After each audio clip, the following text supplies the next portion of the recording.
오후 시간에도 하나님의 은혜를 사모함으로 또 예배 자리에 나오신 우리 성도님들 축복합니다. 그리고 각 가정에서 예배하시는 귀한 성도님들 그곳 가운데 하나님의 동일한 은혜와 만지심이 있게 되기를 축복합니다. 간절히 소망하는 것은 오늘 이 오후 시간 말씀을 전하는 제가 설교를 위한 설교가 아니라 오늘 하나님의 음성을 듣기를 원하고 또 오늘 이곳에 있는 모든 예배자들, 각 가정에 있는 모든 예배자들이 우리 가운데 성령님으로 말씀하시는 하나님의 음성을 듣게 되기를 간절히 소망합니다. 듣는 것으로 끝나는 것이 아니라 그 말씀으로 말미암아 내 삶을 돌이킬 수 있게 되기 간절히 축복합니다. 오늘 말씀의 제목은 버려두고 예수를 따르느니라입니다. 우리 한번 따라해 볼까요? 버려두고 예수를 따르느니라. 한 번 더 고백할까요? 버려두고 예수를 따르느니라. 아멘. 그 오늘 본문인 마태복음 4장 12절에서 25절 말씀을 보면 하나님의 때가 이르러서 이제 예수님이 공생의 사역을 시작하는 장면이 나오게 되죠. 예수님이 공생의 사역을 시작한 그 첫 사역지는 갈릴리 가버나움이었습니다.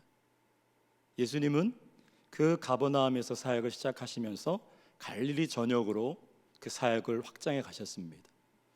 또 예수님이 그 갈릴리 가버나움에서 사역을 하신 이유는 이사야 선지자의 예언을 성취하기 위함이죠. 흑암과 어둠 가운데 있던 그 땅에 빛 대신 예수님께서 오신 것입니다. 그리고 그곳에서 예수님께서 선포하십니다. 회개하라, 천국이 가까웠느니라고 말씀하십니다. 그리고 그 후에 예수님은 제자들을 부르십니다. 베드로, 안드레, 야고보, 요한 이 제자들을 부르십니다. 그 제자들을 부르실 때 그 제자들은 즉각적으로 반응하며 주님을 따랐습니다. 그물과 배와 아버지를 버려두고 예수를 따랐습니다. 그리고 예수님은 그들을 데리고 갈릴리 전역을 다니시면서 회당에서 가르치시며 천국 복음을 전파하시며 모든 병든 자와 모든 약한 것들을 고쳐 주셨습니다. 그 소문이 온 시리아 지역까지 퍼지게 되었죠. 그래서 각지에서 몸과 마음의 병든 자들, 상한 자들이 예수님께로 나오게 되었습니다. 그리고 예수님은 그들을 고쳐 주셨습니다. 이것이 오늘 본문의 내용입니다. 오늘 말씀을 묵상하는 가운데 설교를 위한 설교가 아니라 오늘 말씀을 묵상하면서 하나님 나에게 주시는 마음, 그 마음이 무엇인지 묵상하기 시작하였습니다. 그때 하나님이 주신 마음이 있는데요, 그건 아주 단순합니다. 우리가 너무나 잘 아는 단순한 말이었어요. 그러나 그 단순하면서도 분명하고 명확한 하나님의 그 마음을 이 시간 함께 나누고자 합니다. 첫 번째는 하나님은 우리가 회개하길 원하신다는 것입니다. 하나님은 우리가 회개하길 원하신다는 것입니다. 17절 말씀을 보면 이때부터 예수께서 비로소 전파하여 이르시되 회개하라, 천국이 가까워 왔느니라고 선포하십니다. 예수님이 공생의 사역을 시작하시면서 처음으로 선포하신 그것은 회개하라, 천국이 가까이 왔느니라고 선포하셨습니다. 다른 것이 아니라 회개하라는 것입니다. 왜 회개하라는 것입니까? 그 천국이 가까이 왔기 때문입니다. 여기서 중요한 것은 천국이 있다는 것입니다. 예수님은 천국이 있다고 말씀하시고 그 천국이 가까이 임하였다고 말씀하십니다. 그리고 그 천국이 있고 그 천국은 회개한 자만이 들어갈 수 있는 곳이기에 회개하라고 말씀하시는 것입니다. 그럼 회개는 무엇일까요? 회개는 무엇입니까? 잘못했습니다라는 이런 말일까요? 내가 잘못했어라는 이 마음의 동의일까요? 아닙니다. 회개는 삶을 총체적으로 돌이키는 것입니다. 잘못 걸어갔던 그 길에서 돌이켜서 이제 다시 그 길을 걸어가지 않는 것을 말합니다. 이것이 회개입니다. 세상을 주인 삼고 세상의 통치를 받으며 살았던 그 삶에서 이제 예수님을 믿고 예수님을 내 주인으로 모시고 그 주인된 예수님의 통치를 받으며 사는 그 삶으로 돌이키는 것입니다.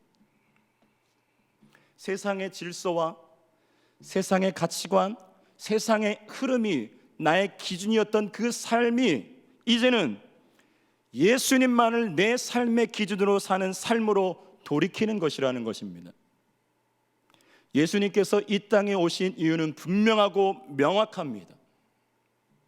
우리에게 영원한 생명과 천국을 주시기 위해서입니다.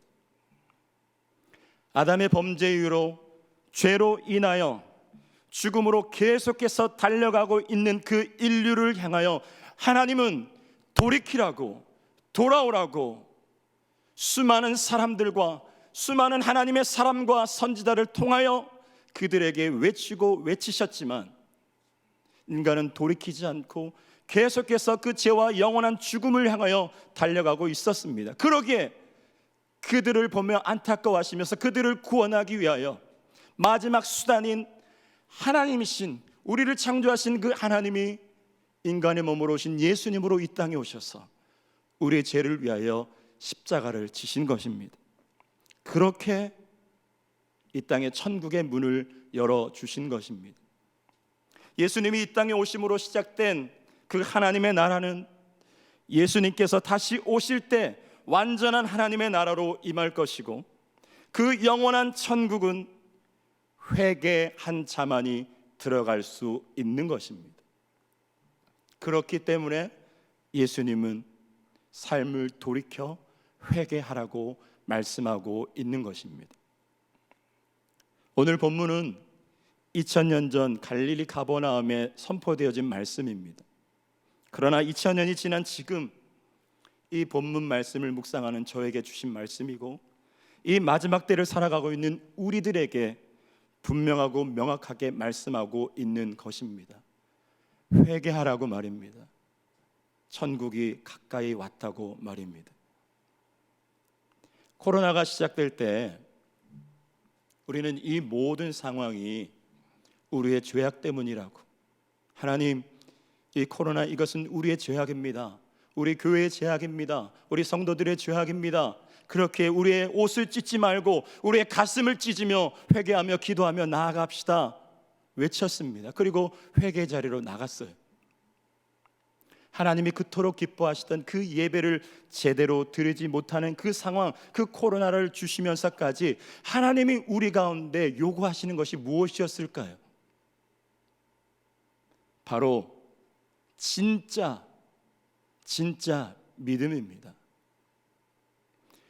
입으로 주여 주여 하는 자마다 천국에 들어가는 것이 아니라, 입으로 주여 주여만 하는 입술의 믿음이 아니라 정말 예수를 믿고 회개하여 변화된 진짜 믿음 말입니다. 예수를 믿는다고 말하면서도, 예수를 믿는다고 하면서도 세상을 주인 삼는 그 삶을 돌이키지도 않은 채 천국에 들어갈 거라고 착각하며 살아가고 있는 우리들에게 정말 내 믿음의 실체가 무엇인가 보게 해주시면서 그 껍데기에서 돌이켜 진짜 예수를 주인 삼는 예수의 사람으로 돌이키라고 하시는 것이었습니다.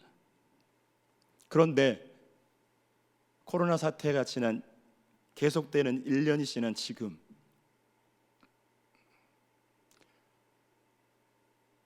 저와 여러분은 무엇이 변했습니까? 가정에 있는 사랑하는 우리 성도님들, 저와 여러분은 무엇에서 돌이키셨습니까? 회개하여 알곡이 되게 할 수 있는 그 시간을 주신 그 시간에 오히려 더 가라지가 되어 더 떠내려가고 있지는 않으십니까? 정말 소망하는 것은 정말 소망하는 것은 기회가 있을 때 우리가 돌이킬 수 있게 되기를 간절히 소망합니다. 정말 분명한 것, 정말 명확한 것은 회개에도 기회가 있다는 것입니다. 회개에는 타이밍이 있고 기회가 있다는 것이에요. 이 세상과 저 영원한 지옥 사이에 결정적인 차이점이 한 가지가 있습니다. 그것은 이 세상에서는 회개할 기회가 있고 저 영원한 지옥에서는 결코 전혀 회개할 기회가 없다는 것입니다. 예수님께서 우리에게 회개하라고 외치신 이유가 무엇일까요? 예수님께서 왜 회개하라고 하셨을까요? 우리를 정죄하고 심판하기 위함일까요? 아닙니다. 인생의 끝이 분명히 있기에, 천국이 있고 지옥이 있기에 우리를 살리시기 위함입니다. 노숙자 사역을 하시는 한 목사님이 그 말씀을 하셨어요. 그 교회는 일반 성도들과 노숙자들이 함께 예배드리는 공동체입니다. 그 목사님께서 이런 질문을 하셨죠. 이 노숙인들이 언제 삶이 변하는 줄 아세요? 라고 질문하셨죠. 돈을 줄 때, 밥을 사줄 때 삶을 돌이켜야 된다고, 그렇게 살면 안 된다고 말할 때가 아니라 자기 자신도 참 초라해 보이고 냄새나고 보잘것없다고 생각하는 내가 진정으로 사랑받고 있음을 느낄 때, 그때 비로소 노숙인들의 삶이 변화된다는 것을 깨닫게 되었다고 말씀해 주셨습니다. 자녀들의 삶은 어떤가요? 자녀들이 언제 삶을 돌이키든가요?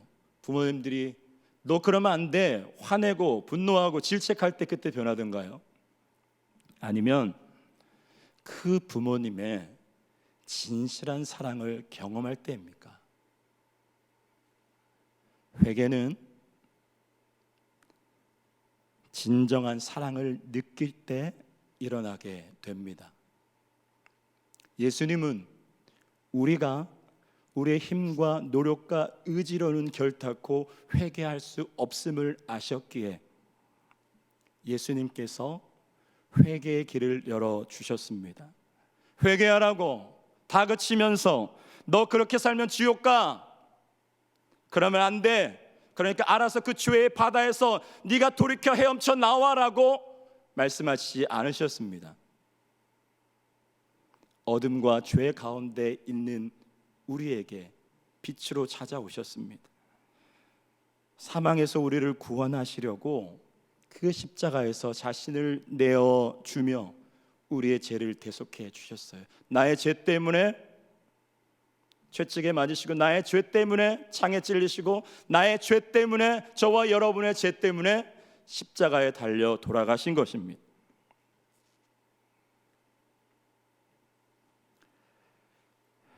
그 사랑으로 구원의 문을 열어주신 것입니다.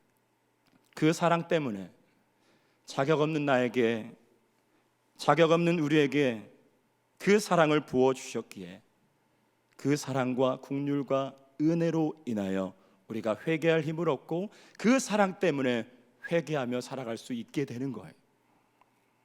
사랑하는 성도 여러분, 정말 축복합니다. 우리 가정에서 예배하는 모든 예배자들 정말 축복합니다. 지금 여러분의 삶이 어떠한 형편이든 간에 혹시나 여러분이 깊은 죄 가운데 있다 할지라도 하나님 여러분 포기하지 않으십니다.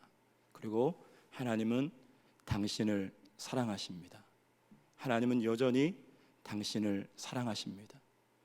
죄인된 우리, 자격 없는 우리를 향한 하나님의 사랑은 어디서 찾아야 내가 의지를 들여서 찾아내야 찾을 수 있는 것이 아니라 이미 2000년 전에 십자가에서 확증된 진리입니다.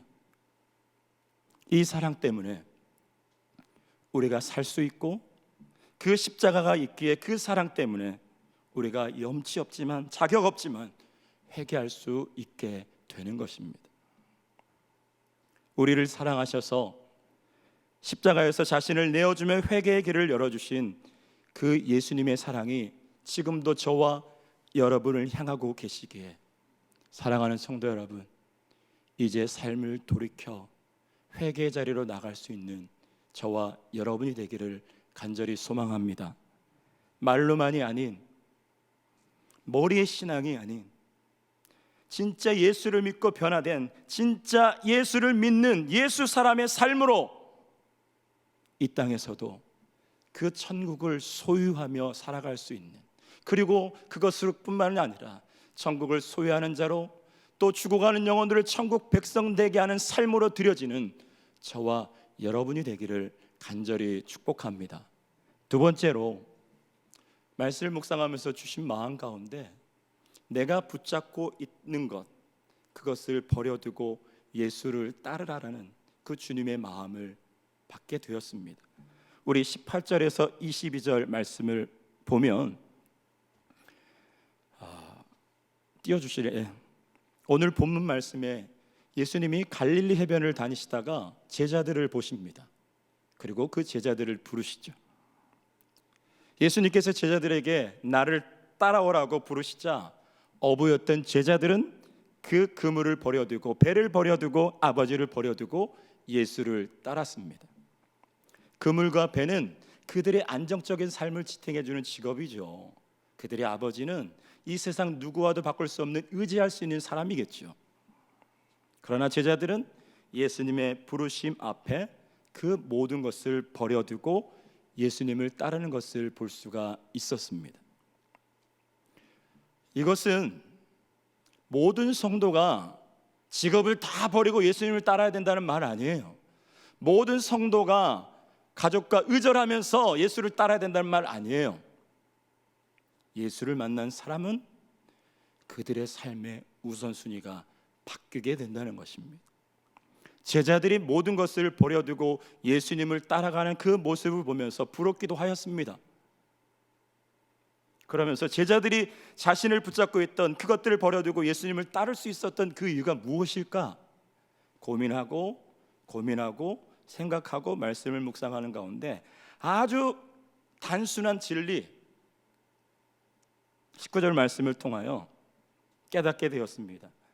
예수님이 제자들에게 찾아가셔서 나를 따라오라고, 내가 너희를 사람을 낚는 어부가 되게 하리라고 분명하게 부르셨기 때문입니다. 제자들에게는 예수님이 자신을 부르신 그 부르심이 실제였기 때문입니다.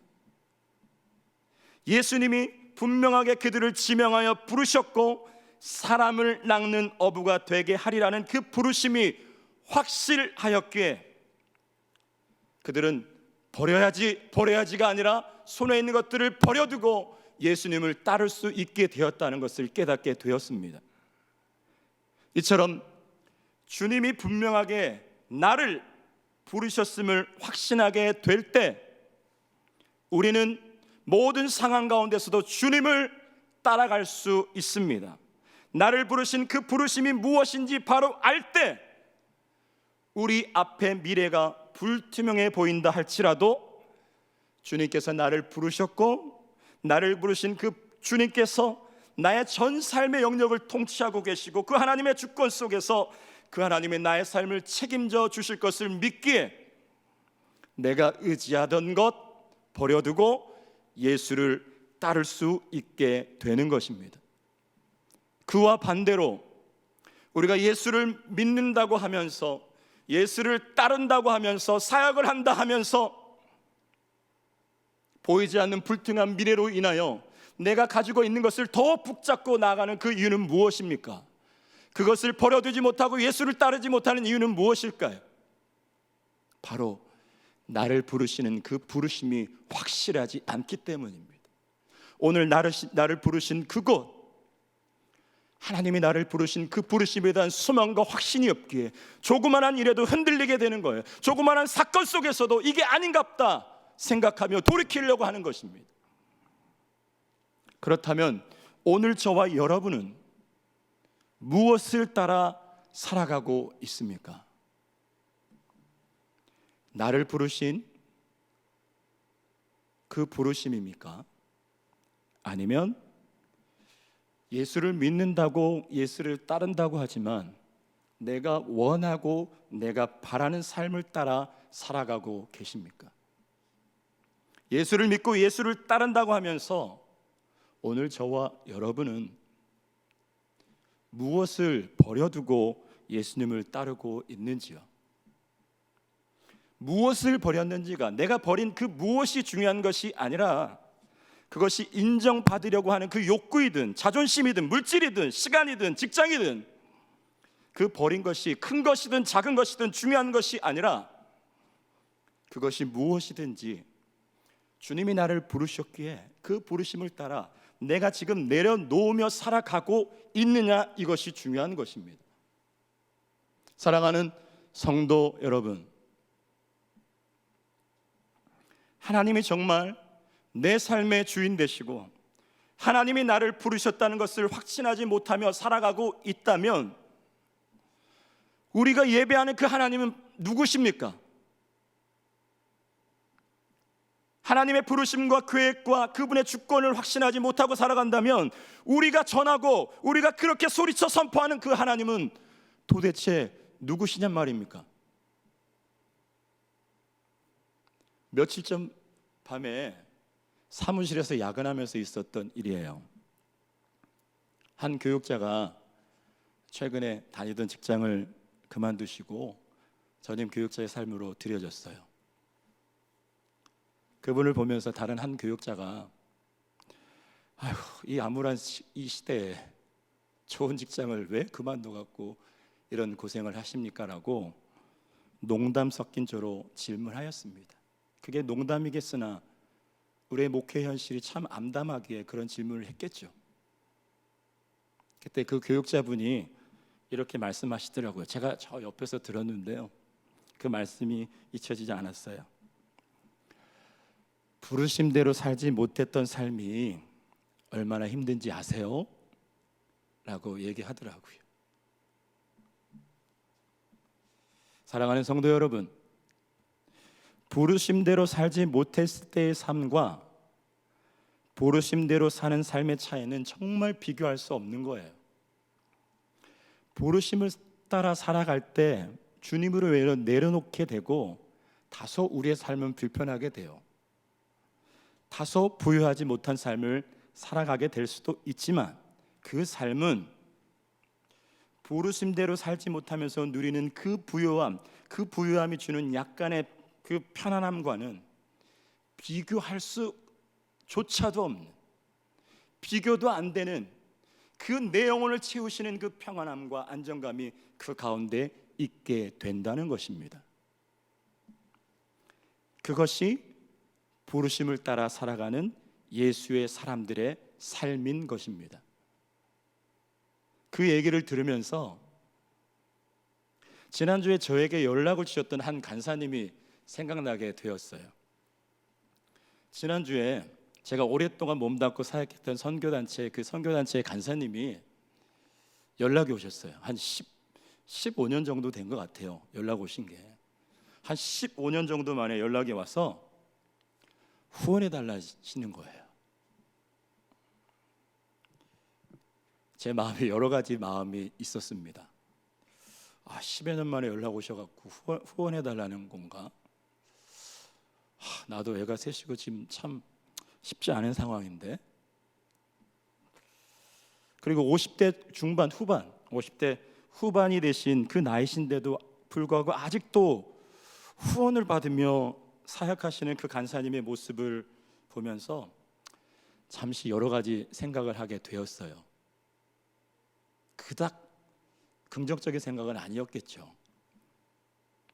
그런데 오늘 본문 말씀을 묵상하면서 그 간사님의 삶이 얼마나 귀한 삶인지 다시 한번 깨닫게 되었습니다. 평생 주님만 의지하며 살아가시는 그 간사님의 모습, 물론 그분의 삶은 제가 10몇 년 동안 보지 못하였지만 지금까지 그 부르심대로 살아가는 모습, 하나님이 그분을 젊을 때 캠퍼스와 민족의 사람을 낚는 업으로 부르셨기에 그 부르심을 분명 확신하기에 그 부르심에 끝까지 순종하며 걸어가고 있는 그 간사님의 모습을 다시 한번 보게 되었습니다. 삶이 참 빡빡하셨을 텐데, 쉽지 않았을 텐데, 그 좁은 길이. 저희들은 목사잖아요. 그래도 목사님이라고, 전도사님이라고 성도님들이 위해 주시잖아요. 근데 간사님은 그 50대 후반이 될도록 하나님의 나라를 위해서 걸어가는데,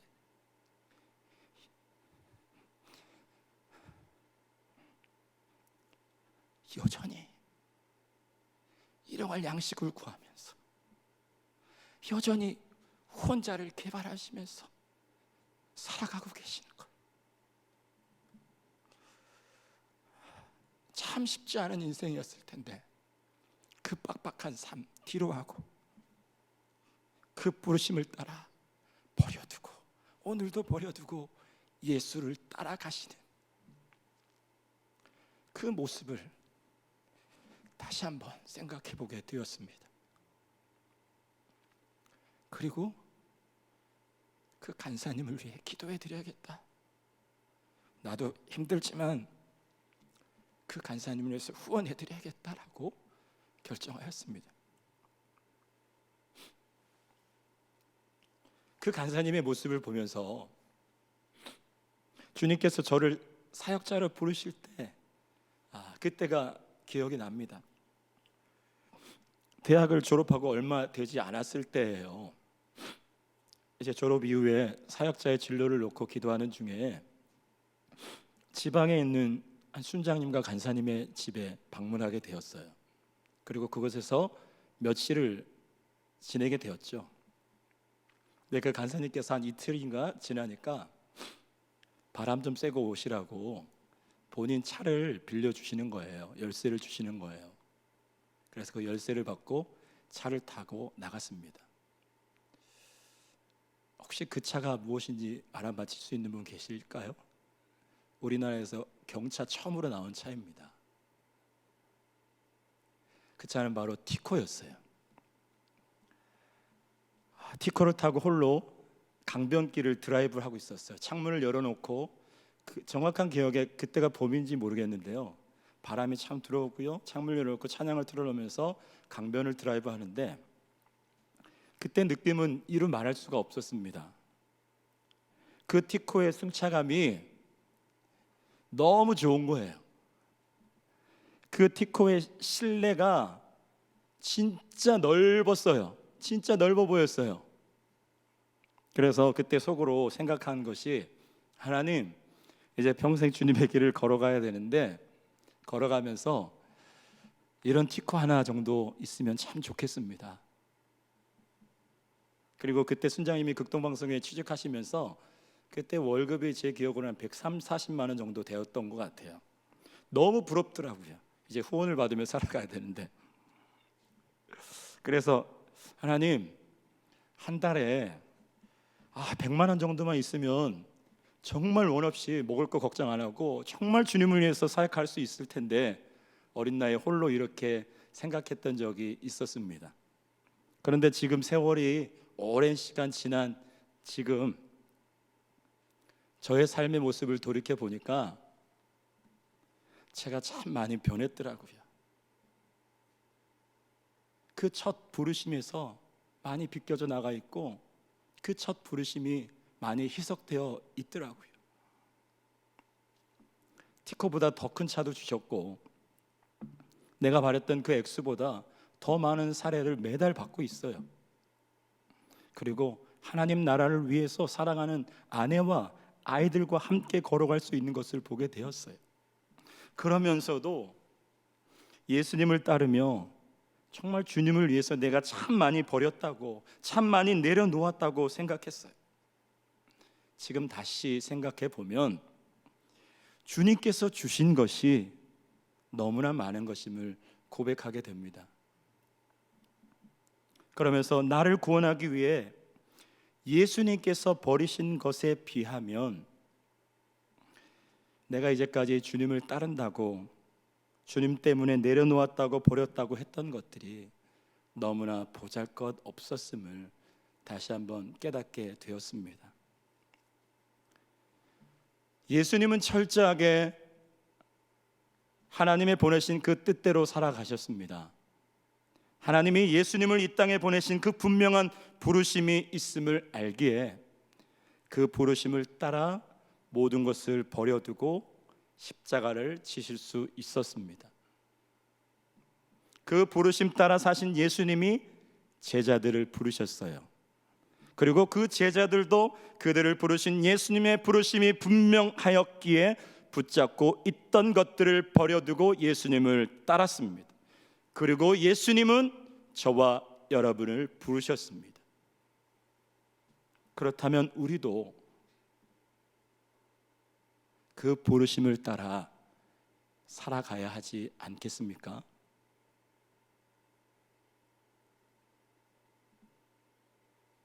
사랑하는 성도 여러분, 그리고 이곳에 있는 모든 교육자, 사역자 여러분, 우리는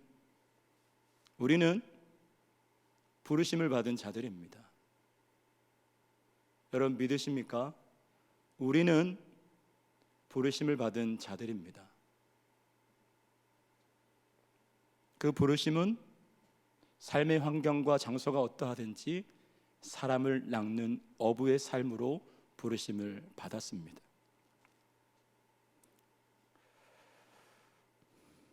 우리가 이 부르심을 놓칠 때 우리의 삶은 요동치고 흔들리게 되는 거예요.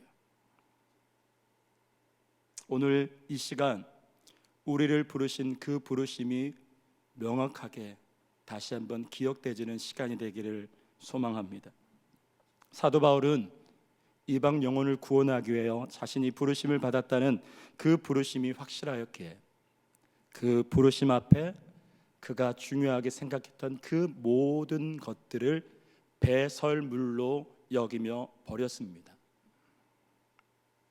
우리도 그렇게 주님을 따르겠다고 시작하였지만 오늘 우리의 모습이 그 배설물들을 의지하여 다시 주워 담는 똥차 인생이 되지 않았으면 좋겠습니다. 천국은 반드시 있습니다. 우리의 인생의 끝은 반드시 있습니다. 그것은 우리가 생각하는 것처럼 그리 멀지 않았다고 믿습니다. 그리고 우리는 그날 그 하나님 앞에 서게 될 때가 있습니다. 그렇게 정말 부르심을 따라 오늘 나를 부르신 그곳에서 만나게 하신 그 한 영혼, 큰 목회, 큰 사업, 큰 비즈니스가 아닌 오늘 나를 부르신 그곳에서 만나게 하신 한 영혼을 낚는 어부의 삶을 살아갈 수 있게 되기를 소망합니다. 우리의 미래가 불안하고 불투명하다 할지라도 우리를 부르신 예수님을 신뢰하며 내가 의지하고 붙잡고 있던 것들을 버려두고 부르심 따라 예수님을 따르는 참된 제자됨의 삶을 살아가는 저와 여러분이 되기를 소망합니다. 말씀을 정리합니다. 사랑하는 성도 여러분, 무거운 얘기죠. 회개하라고, 버려두고 예수를 따르라고 듣기만 해도 참 싫죠. 전하기도 쉽지 않았습니다. 다른 본문을 사용할까도 생각했었어요. 근데 회개와 버림, 이 말씀하시는 이 메시지 가운데 느끼는 감정은 예수님의 사랑이었습니다. 우리를 살리시려는 예수님의 사랑이었습니다. 사랑하는 성도 여러분, 우리는 왜 하나님의 말씀을 듣는 것입니까? 우리는 왜 주님께 나오는 것입니까? 내가 원하는 것을 얻기 위해서입니까? 아니면 주님 때문에 이제 내가 붙잡고 있던 것들을 내려놓기 위해서입니까? 하나님의 말씀에 순종하며 살아가기 위함입니다. 우리가 주의 말씀을 듣는 것은 순종하기 위함이며 하나님의 말씀대로 죄를 돌이켜 회개하기 위함이며 하나님의 말씀대로 주의 부르심을 따라 나의 삶을 드리며 살아가기 위함인 것입니다. 중남미 에콰도르 선교사로 선교를 떠났다가 젊은 나이에 순교한 짐 엘리엇이 한 그 말이 말씀을 준비하는 내내 제 가슴을 후벼 팠어요. 영원한 것을 위하여 영원하지 않는 것을 버리는 자는 어리석은 자가 아니다라고 짐 엘리엇이 고백하였습니다. 사랑하는 성도 여러분, 영원한 천국이 있기에 이 땅의 즐거움, 이 땅의 편안함, 이 땅의 안락함을 따라 죄 가운데 거하는 삶이 아니라 그 삶에서 돌이키는 삶은 결코 답답한 인생 아니에요. 사람을 낚는 업으로 나를 부르신 그 부르심을 확신하기에 그 간사님처럼 50대 후반 그 넘도록 후원을 받으며 살아가는 그런 삶, 그 부르심을 확실하게 부르심 따라 붙잡고 있는 것들을 버려두고 예수를 따르는 그 제자된 삶을 살아가는 삶, 그 삶 결코 불쌍하고 어리석은 삶 아닙니다. 부르심대로 살지 못하면서, 부르심대로 살지 않으면서 누리는 이 땅의 잠시의 안락함이 줄 수 없는, 그 비교할 수도 없는, 이 땅에서도 천국을 소유하며 이 땅에서도 살아계신 하나님과 동행하고 교제하며 하나님이 주시는 그 안정감과 평안함을 누리는, 이 땅에서도 그 천국을 소유하며 살아가는 그 기쁨과 비교할 수도 조차 없는 것들이에요. 그렇게 회개하며 삶을 돌이켜 이 땅에서 천국을 바라보며 또한 이 땅에서 주님과 동행하며 부르심 따라 살아갈 때 우리의 삶 가운데 진정으로 풀어지는 은혜가 있게 되는 거예요. 더 이상 묶이지 않게 되는 거예요. 자유함이 임하게 되는 거예요. 그렇게 죄에서 돌이켜 거룩한 천국 백성으로 그 삶으로 나를 부르신 그 부르심을 따라 나의 삶을 송두리째 주님 앞에 맡겨드리며 내 삶의 주인 되신 그 하나님을 바라보며 주님을 따라가는 자들의 삶, 그 삶을 통하여, 그들의 언어를 통하여, 그들의 입술을 통하여 전파되어진 천국 복음, 그 복음이 임하는 곳에 하나님의 나라가 강력하게 임하게 되는 것입니다. 하나님의 나라 임하여 주십시오 원한다고 되는 것이 아니라 예수를 위해 삶을 돌이키고 부르심을 따라 내려놓고 걸어가는 그런 삶, 말이 아닌, 종교인이 아닌 예수를 진짜 믿는 그 믿음의 삶, 버려두고 예수를 따르는 삶, 그 삶을 살아가는 자가 외치지 않아도 천국의 복음을 전할 때, 십자가 복음을 전할 때 그곳에, 그 직장 가운데, 그 셀 모임 가운데, 그 교구 가운데, 그 예배 가운데 하나님의 나라가 강력하게 임하게 되는 것입니다.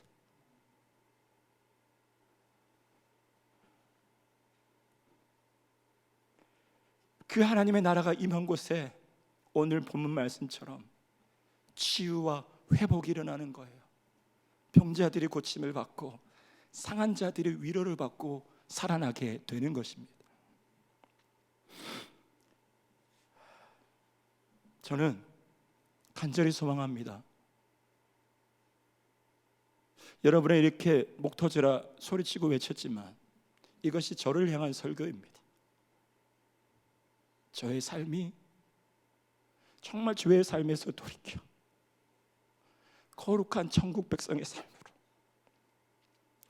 나의 삶의 방향성과 나의 초점과 기준이 세상과 내 자아가 아니라 예수님이시며 내 주인된 예수님이 내 삶의 기준된 삶, 그리고 이제 그 부르심을 따라 버려두고 예수를 따르는 삶, 이러한 삶을 살아갈 때 정말 소망하는 것, 그것 가운데 하나님의 나라가 임하게 되기를, 그것 가운데 회복과 치유가 일어나게 되기를 간절히 소망하게 되었습니다. 저는 이런 은혜가 우리 서울은육교회 모든 성도들의 삶 가운데 임하게 되기를 축복합니다. 우리 모든 셀 리더들, 교구장, 전도사님, 목사님들 삶 가운데, 집사님들, 권사님들, 장로님들 삶 가운데 십자가 사랑 앞에 삶을 돌이키고 버려두고 예수를 따라가는 그 삶으로 회복될 때 여러분의 가정 가운데 하나님의 나라가 강력하게 임하게 되기를, 여러분의 직장 가운데, 자녀들 가운데 하나님의 나라를 경험하는 은혜가 있게 되기를 그리고 그곳에 묶여있던 것들이 풀어지는 강력한 은혜가 있게 되기를 간절히 축복합니다. 사랑하는 성도 여러분, 이제 껍데기 신앙에서 돌이켜 버려두고 예수를 따르는 인생으로 살아가시지 않으시겠습니까? 기도하겠습니다.